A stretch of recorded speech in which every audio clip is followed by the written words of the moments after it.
నమస్తే ప్రియమైన మిత్రులారా. నిన్న ఉస్మానియా యూనివర్సిటీలో గౌరవ తెలంగాణ రాష్ట్ర ముఖ్యమంత్రి రేవంత్ రెడ్డి గారి అంతులేని అబద్ధాలు, పొంతన లేని మాటలు, దీని మీద కాసేపు మీతో ముచ్చట పెడదామని ఉదయం నుంచి అనుకున్నాను. కానీ కొంచెం జలుబు వేసి నిన్న బృందేశ్వర ప్రసాద్ మండల్ గారి 107వ జయంతి సందర్భంగా సభ నిర్వహించుకొని అనీజీగా ఉండడం వల్ల ఉదయం నుంచి ఏదైనా ప్రెస్ మీట్ పెడదాం అనుకున్నాను. ఇంకా ప్రెస్ మీట్కు ఎంత ఓపిక లేకపోవడం వల్ల మిత్రులుగా ఫేస్బుక్ మిత్రులతోటి అభిప్రాయాలు షేర్ చేసుకుందామని సాయంత్రం మీతో కాసేపు మాట్లాడదామని లైవ్లోకి వచ్చిన మిత్రులారా, మీ అందరూ కూడా చూసిన వాళ్ళు మౌనంగా ఉండడం వల్ల ఏమవుతుందంటే నేను చేసేది అన్ని సాపే ఉన్నాయనుకుంటున్నాను. ఒకవైపు గ్రామీణ ప్రాంతంలో రైతాంగాలు ఏదైతే నిన్న ఎక్కడైతే యూనివర్సిటీలో మాట్లాడుతున్నాడో ఆ పోయే ముందు, యూనివర్సిటీ పోకముందు అసలు ఒక పచ్చి అబద్ధం ఏంటంటే తెలంగాణ రాష్ట్రం ఏర్పడిన తర్వాత ఏ ముఖ్యమంత్రులు అసలే పోలేదని. ఎవరో రాష్ట్రపతి గారు వచ్చిన దానికి కేసీఆర్ గారు ఆల్రెడీ అటెండ్ అయ్యారు. అదో అబద్ధం, అసలు యూనివర్సిటీకి అడిగే పెట్టలేదు. రెండవది, మొత్తం విద్యార్థులతో ఏదో ఓపెన్ పోయి మాట్లాడినట్టుగా చెప్పాడు. అంతకు ముందు రోజు నుంచే, 2 రోజుల ముందు నుంచే ప్రశ్నించే గొంతుల్ని, విద్యార్థి సంఘాల నాయకుల్ని అందరినీ ఎక్కడికక్కడ నిర్బంధించి ఒక రకంగా ఒక కాన్సన్ట్రేషన్, అది యూనివర్సిటీ విశ్వవిద్యాలయంలో కాదు, తెలంగాణ ఉద్యమంలో కూడా అంతా కాన్సన్ట్రేషన్ క్యాంప్గా వేయలేదు. ఒక కాన్సన్ట్రేషన్ క్యాంప్ అంటే ఒక రకంగా ఒక మిలిటరీకి సంబంధించినటువంటి ఉద్యమకారులని, లేదా మిలిటరీ భాషలో, రాజ్యం భాషలో అయితే నేరస్తులందరినీ ఒక ఓపెన్ ఎయిర్ జైలు పెడితే ఎట్లుంటుందో, నిన్న ఉస్మానియా యూనివర్సిటీ పరిస్థితి ఒక ఓపెన్ ఎయిర్ జైలు, ఒక బందీఖాన వేసి పోయాడు మొత్తం పోలీసు పహారాలు. పోయి మీరు అక్కడ చూసిన దాంట్లోనైనా మీరు గమనించి ఉంటారు. స్పీచ్ ఇస్తున్నప్పుడు కానీ ఎదురుగా మాట్లాడుతున్న వాళ్ళు, సఫర్ కొడుతున్న వాళ్ళు ఏమైనా చూస్తే ఉండొచ్చు, అందులో మాజీ విద్యార్థులు కూడా కొందరు ఉండొచ్చు. కానీ మొత్తం విద్యార్థులతో సభ జరిగినట్లేదు. వాళ్ళకు అనుకూలంగా ఉండేటటువంటి వాళ్ళ విద్యార్థి సంఘం సమావేశాలకు, మహాసభలకు మాట్లాడుతుంది తప్ప ఒక కళాశాల, ఒక యూనివర్సిటీకి సంబంధించి మొత్తం విశ్వవిద్యాలయంలో ఉన్నటువంటి ఉన్నత విద్యావంతుల దగ్గర పోయి వాళ్ళతో ఓపెన్గా మాట్లాడినట్టు లేదు. కొన్ని మాట్లాడే భాషలో చక్కగా ఉందా అంటే అన్ని అబద్ధాలే. మొదటిది, ఉస్మానియా యూనివర్సిటీకి వైస్ ఛాన్సలర్ దళితుల్ని పెట్టినా అని చెప్పిండు. సంతోషం, మేము ఆహ్వానిస్తున్నాం. కుమార్ గారు దానికి అన్ని రకాల అర్హుడు, దళితులనే పెట్టలేదు, దానికి అర్హతలుండే పెట్టామన్నాడు. కానీ ఈయన ముఖ్యమంత్రి అయినాక ఇలా ఇప్పుడు ఉన్నటువంటి గవర్నర్ వచ్చిన తర్వాత పెట్టినటువంటి 9 యూనివర్సిటీల నియామకాలు ఉన్నాయి కదా మిత్రులారా. 9లో వాళ్ళు చెప్పినటువంటి, ఇప్పుడు రాహుల్ గాంధీ రోజు చెప్తున్నాడు, ఇవాళ కూడా, ఈ రోజు ఇప్పుడు ఈ స్పీచ్ మీకు పెట్టే కంటే ముందు బీహార్లో రాహుల్ గాంధీ గారి లైవ్ విన్నాను. అక్కడ కూడా వారు చాలా గొప్పగా, గౌరవంగా రాజ్యాంగాన్ని చేతిలో పట్టుకొని ఎవరు ఎంతమంది ఉన్నారో అంతమందికి జనాభా నిష్పత్తి ప్రకారం ఖచ్చితంగా భాగీదారి అంటే రాజ్యంలో, యంత్రాంగంలో అన్నింటిలో భాగస్వామ్యం చేస్తామని ఈ రోజు కూడా, ఇంతకుముందు ఇప్పుడు నేను మీతో మాట్లాడకంటే కొద్ది నిమిషాల ముందు బీహార్లో రాహుల్ గాంధీ మాట్లాడుతూ ఉన్నాడు. మాకు ఒక అవకాశం ఇచ్చి చూడండి, ఓటు లేకుండా పోతే అసలు రాజ్యాంగానికి విలువ లేదు, ఓటు రాజ్యాంగం ద్వారా ఓటు వచ్చింది, ఓటు ద్వారానే రాజ్యాంగాన్ని కాపాడుకోగలుగుతామని చెప్తూ ఓటు యొక్క ప్రాధాన్యతని, రాజ్యాంగం యొక్క ప్రాధాన్యతని అన్నిటికీ మించి జనాభాలో ఉన్నటువంటి మొత్తం ఎవరైతే శ్రామిక కులాలు ఉన్నారో, ఎవరైతే ఉత్పత్తి, ఈ సమాజంలో శ్రమ ద్వారా ఉత్పత్తిని సృష్టించి సంపదను సృష్టించేటటువంటి ఉత్పత్తి కులాలు, లేదా సమాజాన్ని మొత్తం అవసరాలు తీర్చేటటువంటి సేవా కులాలు, వీళ్ళందరూ కూడా ఈ సమాజంలో కనుక పూర్తి స్థాయిలో భాగస్వామ్యం చేయకపోతే, అంటే సంపదలో, అధికారంలో భాగస్వామ్యం చేయకపోతే ఇది ప్రజాస్వామ్యం అనిపించుకోదు, ఈ రాజ్యాంగానికి అసలు విలువే లేదు దీనికి అని చెప్పి రాజ్యాంగం చేతులు పెట్టుకుని మాట్లాడాడు. మరి నీ క్యాబినెట్ అట్లా ఇచ్చిపెట్టి ఊకే నీ క్యాబినెట్ గురించి మాట్లాడితే కూడా బాగుండదు. క్యాబినెట్ పనికి అట్లే అయిపోయాయి. నీ మొన్నటి పార్టీ నియామకాలు అట్లే ఏడ్చే, మొన్న నీకు సంబంధించినటువంటి ఏవైతే చైర్మన్లు, కార్పొరేట్ పదవులు ఉన్నాయో వాటిల్లో అట్లే చెత్తివి. ఇప్పుడు కనీసం రైతాంగానికి 9 రోజులలోనే 9,000 కోట్లు అని చెప్తివి. నువ్వు వచ్చిన 20 నెలల్లో 2 రైతు భరోసాలు ఎక్కువ. ఇవన్నీ పొందడం లేకుండా మాట్లాడి ఆఖరికి ఏం మాట్లాడుతున్నావు, నా దగ్గర పైసలు లేవు అని నువ్వే మాట్లాడుతావు. మళ్ళీ ఒక 5 నిమిషాలనే కింద పుస్తకం చదువుకుంటా ఎవరు రాసి ఇచ్చారు, మరి ఊరికే పైసలు ఇవ్వను సార్, మంచి కూడా ఎవరు, మరి 3 లక్షల కోట్ల బడ్జెట్, 1,00,000 కోట్లు ఖర్చు పెట్టడానికి సిద్ధంగా అసలు కొరతే లేదు చదువుకు అని మళ్ళీ నువ్వే మాట్లాడుతుంది. ఈ గజని మాటలు మాట్లాడుతున్నావు.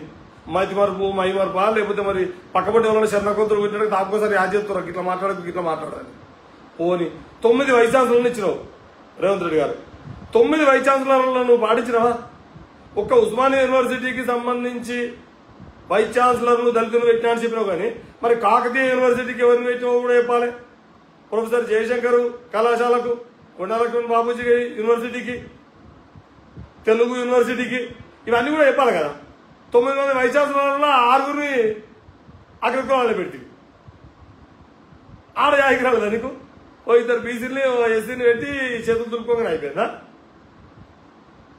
మొత్తం కదా ఒక యూనిట్ గా తీసుకున్నప్పుడు ఒక యూనివర్సిటీని యూనిట్ గా తీసుకోం కదా నువ్వు బాధ్యతలు వచ్చిన తర్వాత ఇప్పుడు నీ మంత్రిమండలి కూడా అట్లా కదా యూనిట్ గా తీసుకుంది మొన్న ముగ్గురికి ఇచ్చినా మొన్న ముగ్గురికి ఇద్దరు ఎస్సీలకు ఒక బీసీకి ఇచ్చినా అని చెప్పినావు అంతకుముందు ఇచ్చిన 6 అగ్రకులాలకు ఇచ్చినా అని చెప్పిపోయింది మళ్ళా ఇది పొందలేని మాటలు కావా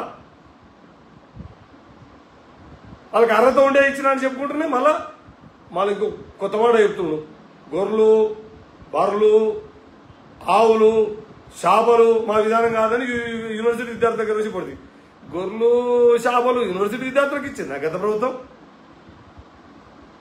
దశాబ్దాల తరబడి గ్రామాలలో సంఘాలు పెట్టుకుని గ్రామీణ ప్రాంతాలలో కుల వృత్తులకు చేయుట కావాలని చెప్పి సొసైటీలు ఏర్పాటు చేసుకుని 1990 మీ కాంగ్రెస్ గవర్నమెంటే నీకు తెలియనట్టుంది నువ్వు కొత్తగా అసలు నువ్వు రేవంత్ రెడ్డి కాంగ్రెస్ కొనసాగింపు ముఖ్యమంత్రి అనుకుంటున్నట్టు నువ్వు ఇప్పటికీ నువ్వే మొదటి ముఖ్యమంత్రి అనుకుంటున్నట్టు నువ్వు ఈ ఆల్రెడీ అంతకుముందు ఉన్నటువంటి నువ్వే మళ్ళా గొప్పలు చెప్పబడుతుంది అంతకుముందు ఎవరు పడుచుకో అంతకుముందు ఎవరున్నారు మధ్యలో 10 ఏళ్ళు ఒకటే కదా బీఆర్ఎస్ ఆ తర్వాత ఉమ్మడి ఆంధ్రప్రదేశ్లలో అత్యధిక భాగం 80% నీ పాత కాంగ్రెసే కదా కాబట్టి అవి విడిచిపెట్టి యూనివర్సిటీలకు ఒక్క ఉస్మాన్ యూనివర్సిటీకి దళిత వైస్ ఛాన్సలర్ పెట్టినా అని చెప్తున్నావు కానీ 9 మంది వైస్ ఛాన్సలర్లు ఇస్తే 6 అగ్రకులాలు ఇచ్చినట్టు కూడా ఒప్పుకోవాలి కదా పైసలు లేవా నువ్వే మాట్లాడతావు 5 నిమిషాల తేడాతో 3 లక్షల కోట్ల బడ్జెట్ ఉంది 1000 కోట్లు ఇస్తా అని చెప్పొద్ది యూనివర్సిటీ కాడికి వేరు సంతోషం నేను కూడా సపోర్ట్ కొడుతున్నాను 1000 కోట్లు సంతోషం కానీ ఈ లోపు నువ్వు ముఖ్యమంత్రి అయిన సంది ఎన్ని రెసిడెన్షియల్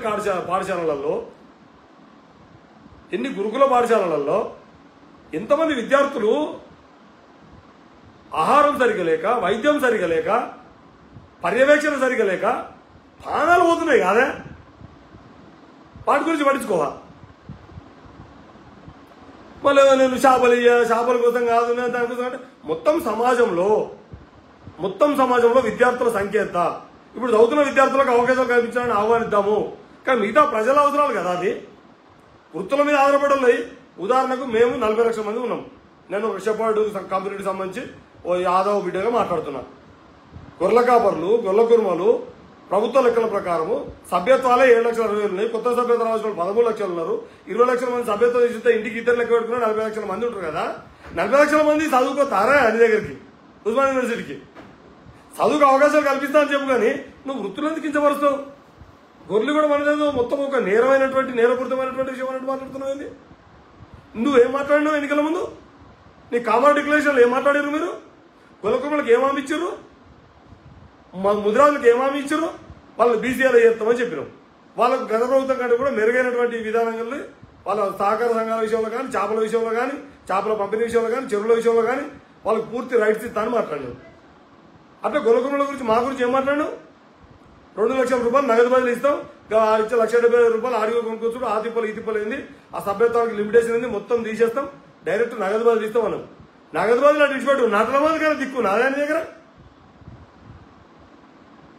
ఇది ఏమైనా పొందనమాట నా మిత్రులారా మీరు గమనిస్తున్నటువంటి మిత్రులు పరిశీలిస్తున్నటువంటి మిత్రులను నేను ఏం కోరుతున్నాడు మిత్రులారా నేను మాట్లాడిన దాంట్లో అబద్ధాలున్నా కూడా స్వేచ్ఛగా మీ అభిప్రాయం చెప్పండి కానీ కేవలం ఈ వంతపాడి సపోర్ట్లు కొట్టేటటువంటి భజన మండలి మాటలు మాట్లాడకండి దయచేసి యూరియా కోసము రైతులు ఒక మంత్రి అంటాడు వాళ్ళు రైతులే కాదు లైన్లో అంటాడు ఇంకో మంత్రి అంటాడు అసలు కొరతనే లేదంటాడు మళ్ళా ప్రియాంక గాంధీ లైన్లో నిలబెట్టి ఆడ పార్లమెంట్ ముంగట యూరియా కొరత ఇస్తారంటాడు దీనికి తోడు ఆ బీజేపీ ఎంపీ వాళ్ళు జనరల్ గా అక్కలు ఉంటే వకీలు అవుతారు కానీ ఆ బీజేపీకి రాష్ట్ర అధ్యక్షుడు వకీలున్నాడు ఎంపీ వకీలున్నాడు అని ఏది పడితే మాట్లాడతారు ఇవాళ కూడా మాట్లాడిందా కృత్రిమ కొత్త సృష్టించారు అరే రారా నాయన రైతులు రాని మీకు ఒత్తిడి వెళ్తుంది మీకు కాదు మా బీజేపీ పార్టీ తిడితే మేము కేసులు పెడతాం తిట్టకుండా ప్రజలకు సర్వీసులు వేసుకో తిడితే తిట్టు కాదు అది విమర్శ ఆ విమర్శలో ఉన్నటువంటి లోపాలని సరిదిద్దుకొని ప్రజలు మీకు ఒక ఉన్నతమైన బాధ్యత 8 మంది ఎంపీలు కన్నీ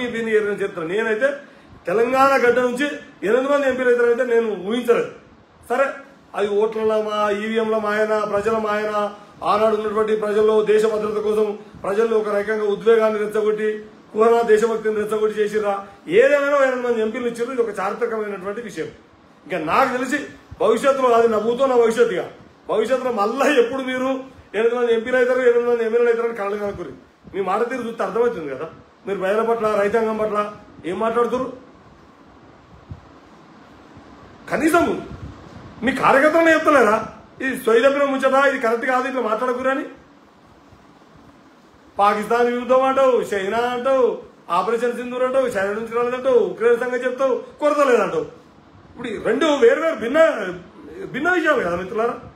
ఈ పొందుతున్నా కొరత లేదా నువ్వే అంటావు, పలానా విషయాలలో కొరత వచ్చింది నిజమే అంటావు. రైతులు కాదు అంటావు, కాదు వాళ్ళు రెచ్చగొడుతున్నట్టు. ప్రజలు నువ్వు ఎందుకంటే రెచ్చగొట్టడం తోటి అధికారానికి వచ్చినావు కదా మీరు, కాబట్టి రెచ్చగొడితే ఏదైనా అనుకుంటారు. కానీ రైతాంగం అట్లా కాదు. ఈ మతోన్మాదానికి దేశభక్తిని, మతభక్తిని, దేశభక్తిని కలిపి జోడించి కలగాపులగం చేసి మీరు వచ్చినట్టుగా ఇక ప్రధానమంత్రి డిగ్రీ గురించి అదో పెద్ద చర్చ. ఇప్పుడు ఇక చర్చలో పోను. కానీ ముఖ్యమంత్రి గారు రేవంత్ రెడ్డి గారు, మీరు ముఖ్యమంత్రిగా చేతివృత్తులకు సంబంధించినటువంటి వారి అవసరాలైనటువంటి ఆ వృత్తిని అభివృద్ధి చేసుకోవడం కోసం కావాల్సినటువంటి పశువుల పంపిణీని కానీ, పశు వైద్యం విషయంలో కానీ మీకు సోయి లేదనే విషయం అందరికి తెలిసింది. ఈ సోయి లేని మాటలు, సోయి తప్పిన మాటలు ఇంకా మాట్లాడకట్లా. ఉన్న జీవాలు కానీ నట్ల మంది కొత్తగా నువ్వు జీవాలు చెప్పొద్దు. కానీ పైసలు లేవు, పైసలు ఉన్నాయి, కలగబులుగా మాట్లాడిందా? నిజంగానే 3 లక్షల కోట్ల బడ్జెట్ ఉంది, సంపాదన ఉన్న అవకాశం ఉంది, ఇక్కడ ఆదాయానికి అవకాశం ఉంది కదా. ఉంటే రెసిడెన్షియల్ పాఠశాలకి ఒకసారి తొంగిచుడు, గురుకుల పాఠశాలకి తొంగిచుడు, కాలేజీ విద్యార్థుల సమస్యలకి ఒకసారి తొంగిచుడు. అసలు హాస్టల్లో మేము ఒకసారి రివ్యూ చేసినావా? ఇలా హాస్టల్ పరిస్థితి ఎట్లున్నాయో చూసినావా? హాస్టల్ విద్యార్థుల పరిస్థితి, ఆ విద్యార్థులలో చాలా మందికి హాస్టళ్లలో జీతాలు లేవు. మెస్సులోకి ఇప్పటి వరకు వాటికి సంబంధించినటువంటి నువ్వు గ్రీన్ ఛానల్ అన్నావు. నువ్వు ఏదైనా ఈ రాష్ట్రంలో నీకు నచ్చిన ఏదన్నా ఒక హాస్టల్కి మీ విద్యార్థి విభాగం జోడించి చూడు. ఇక నువ్వెట్లాగో రావు ఎరికే. ఇక యూనివర్సిటీ పోయేదానికి 2 రోజుల ముందు మొత్తం ఇనుపకంచాలను ఆడుకొని పోలీసు బందోబస్తు తోటి కుర్చీలలో ఎవరెవరు కూర్చోాలి, ముంగడి కుర్చీ ఎవరు కూర్చోాలి, వెనక కుర్చీ ఎవరు కూర్చోాలని పెట్టి ఆడిపోయి కూడా యూనివర్సిటీలు అంటే ఒక ఉన్నత విద్యావంతులు ఉన్నారు. రీసెర్చ్ చేసినటువంటి ఈ సమాజానికి అనేకమైనటువంటి నూతన ఆవిష్కరణలు తీసుకొచ్చి, నూతన విలువలు తీసుకొచ్చి సమాజాన్ని మరింత చైతన్యవంతమైనటువంటి ప్రగతిశీల వైపు తీసుకోవాలని విద్యార్థులు కూడా బూతు మాటలు. ఆ ఎదురుగా నువ్వు మాట్లాడుతుంటే నేను ఏదో టీవీ ఛానల్ చూసినా, ఎదురుగా మీ పార్టీ కార్యకర్తలే ఆడలు తలకాయ గిట్ల పెట్టుకుంటారు. అది ఏం కర్మరా నాయన, గీసొంటి తీసుకొచ్చి గీడ వినబడితే అన్నట్టు చూపుతారు. అది చూడు వీడియో, నేను చెప్తలేను, నీ వీడియోలు నువ్వే చూడు. ఎదురుగా కూర్చున్నా ఎట్లా మోకాలు పెట్టిరు, అది బంద్ చేయలే. అది అట్లా అది కరెక్ట్ కాదు. నీకు సలహా ఇస్తున్నాడు, సలహాలు కూడా అందరు పెట్టుకున్నావు. ఇది కూడా నీ కులం వస్తుంది, నీకు చెప్తలేదు. నీ సలహాదారులు కూడా నీ కులంలో పెట్టుకున్నావు చూడు. ఆ కులం పిచ్చి మంచిది కాదు. నేను కుల సంఘంలో పనిచేస్తున్నా. కులం పిచ్చి నేర్పం, కులం గౌరవం నేర్పుతాం, కులం చైతన్యం చేస్తాం. కుల చైతన్యం అంటే అర్థము మిత్రులారా, మన పూర్వీకుల నుంచి ఇతిహాసాలలో, పురాణాలలో, గతంలో మనం ఎట్లా గొప్పలో ఉన్నాము, ఇప్పుడు కొన్ని విషయాలలో మనం ఎట్లా నిర్లక్ష్యానికి, వివక్షకు గురవుతున్నాము.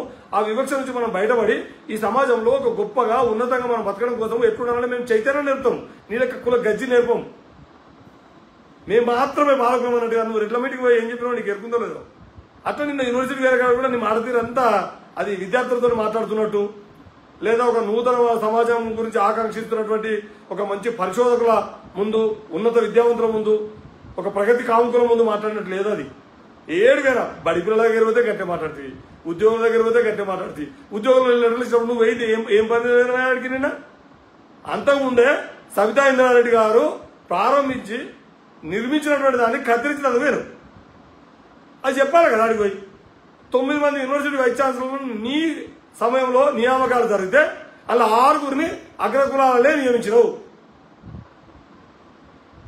నీ మంత్రిమండలి గట్టే ఏడ్చింది, నీ పార్టీ కమిటీ గట్టే ఏడ్చింది, నీ మొత్తం కార్పొరేషన్ రోజులు గట్టే ఏడ్చినాయి. ఈ కాంచన వచ్చేటి అన్న చూడు. ఇవాళ మాట్లాడండి, మళ్ళా ఊరికే గుర్తు చేస్తే బాగుండదు మిత్రులారా.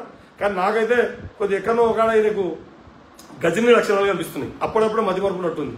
ఒక్క నిమిషం ముందే పైసలు లేవంటుండు, ఒక్క నిమిషం ముందే మనకు పైసలు కుదరలేదంటాడు, ఒక్క నిమిషం ముందే 1000 కోట్లు ఇస్తా అంటూ మళ్ళీ తెల్లారి నేను ఆర్ట్స్ కాలేజ్ కాడికి వస్తా, నేను మళ్ళీ అవుతాను. కానీ ఎప్పుడవుతుందో చెప్తలేదు.